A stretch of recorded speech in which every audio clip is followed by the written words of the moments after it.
Hello，各位朋友，大家好，我是美国加州临床心理师 Caitlin， 欢迎来到我的频道。已经休息一段时间了，今天就跟大家来讨论一下，最近还蛮常有人来问我的一个话题，就是出轨。如果你曾经被你的另外一半出轨背叛，又或者是你是那个出轨的人，而你觉得可能这一段关系没救了，先不要放弃，把这一段影片看完，也许你会有不一样的看法。我们一起来看看吧。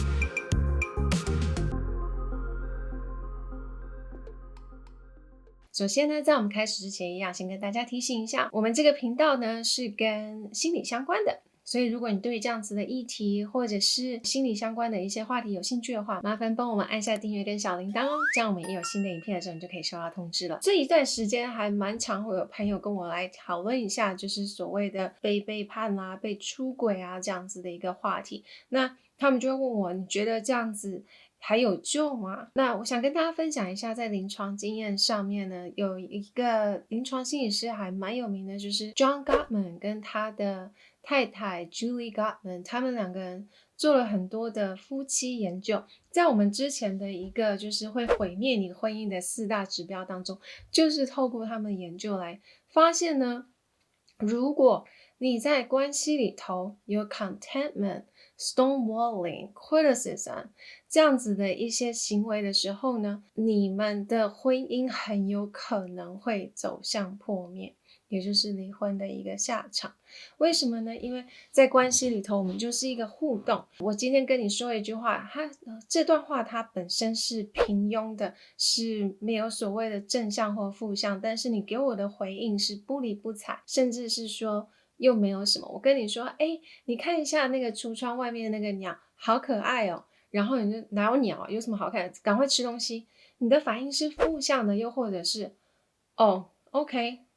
赶快吃吧，这就是平庸，没有什么太大情绪起伏。又或者是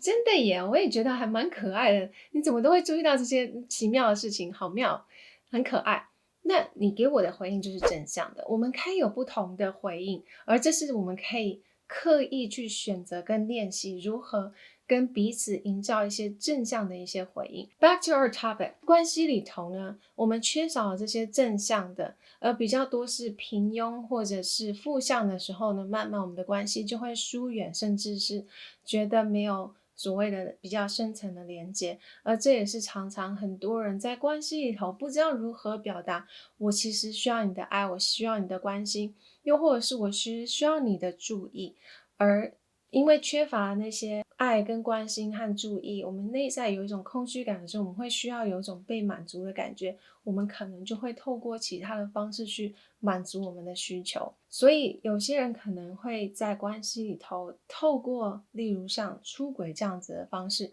来去满足他内在某一些程度的一些需求。而在他们的研究里头呢，也发现了有 75% 的伴侣在经过出轨事件之后，透过伴侣治疗，他们其实是可以修复这样子的一个关系，然后重新回到一个比较健康的一个婚姻。为什么伴侣治疗会对这样子的一个就是出轨背叛的一个关系是很有帮助的呢？在他的研究发表当中呢，就有说明了这个部分。因为我们在这样子的一个咨商关系里头，我们会有一个三角的一个关系，所以我们挪出一些空间和一个时间来去检视当初发生了什么事情，而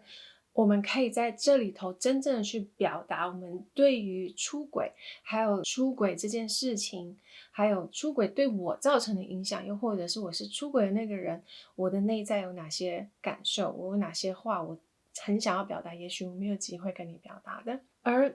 当我们在这样子的关系里头的时候呢，治疗师我们就会帮助彼此去了解你在跟我说的是什么，而他在跟你说的又是什么。我们可以去帮他们去解读那一些没有去表达的话，还有包括一些比较内在比较深层的一些讯息，可能我们自己一时之间不知道怎么表达。更重要的是，我们在这样子的一个治疗关系里头，我们去表达自己的受伤，去表达自己的情绪，去表达自己的内在的空虚跟寂寞，或者是自己曾经有过的伤，而不带情绪、不带攻击、不带埋怨的方式去跟对方表达，去让对方了解，也就是我呈现一个最真实甚至是脆弱的我在你面前，而我没有在抱怨或者是埋怨怨恨你，或者是拿很多的话来酸你或攻击你，而是纯粹让你知道这件事情对我来说有多么的受伤。那当然我们想要再重新强调一个部分是，我们必须要了解，就是经历过出轨这件事情，其实就很像你得到所谓的创伤 PTSD， 就是创伤应激的反应这样子。怎么说呢？就是所谓的 PTSD， 我们当然不是所谓像什么车祸啦，又或者是战争这么的严重，但是事实上就是，当你发现你的另外一半出轨这件事情，其实你的世界整个就是感觉就是崩溃、毁灭了的瞬间，你的所有以为的一切都很像是破碎了，因为它好像不是真实的。而你开始对自己产生非常多的怀疑，甚至会做噩梦、睡不好，然后常常会有一大堆莫名其妙的一些画面跑到你脑海当中，这就是所谓的创伤反应。而这为什么会需要伴侣治疗，是因为你的心里已经有一个很深的一个伤了。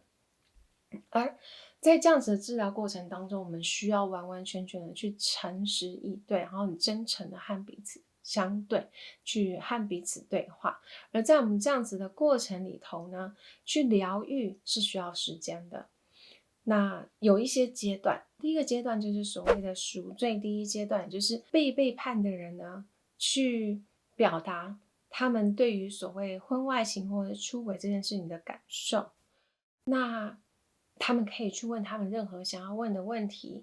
那通常在这个时候呢，你会得到一些答案，或者是至少你会在内心里头有一些答案，然后可以比较知道，会比较安心一点。那第二阶段呢，就是调和的阶段，因为我们已经把一些问题问清楚了，我们也诚实的回答了，就没有所谓的beat around the bush， 就是声东击西，或者是不直接回应，而是我们直接的去回答。那在第二个部分的话呢，我们就会必须要去在一个诚实的一个基础上重新建立我们的关系，去了解互相尊重跟了解到底出了什么问题。如果是因为孤单，又或者是避免跟你吵架，不敢跟你吵架，所以他跟你开始保持距离，而发现跟你其实是没有办法靠近的，等等之类的，你们就必须要好好去倾听这个部分，好好去谈，去把话说开。那在这个过程当中一样的，就是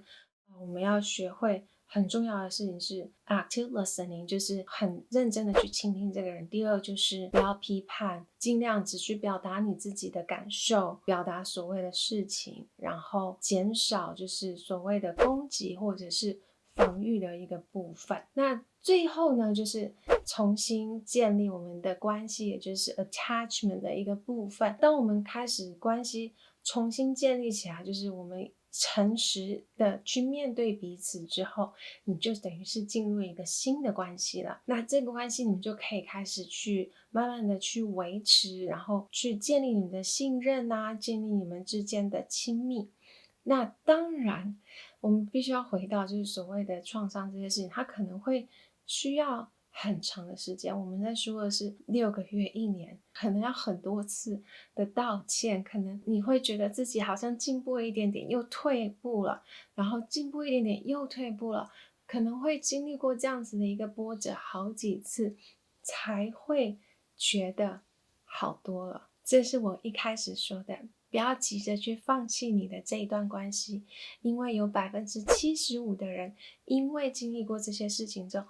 天崩地裂，这个整个关系好像快要破灭了，去寻找一位好的心理治疗师，去帮他们好好去面对问题，去好好去沟通，他们是有机会去修复这样子的一个关系，而你很有可能就会是成为那75%成功修复关系的那一对。今天就先跟大家分享到这里了，不知道你有什么样的一个想法或看法呢？当然，如果你有任何经验想要跟我们分享，都欢迎在下面留言哦，我都会看。感谢你们了，谢谢，下次见，拜拜。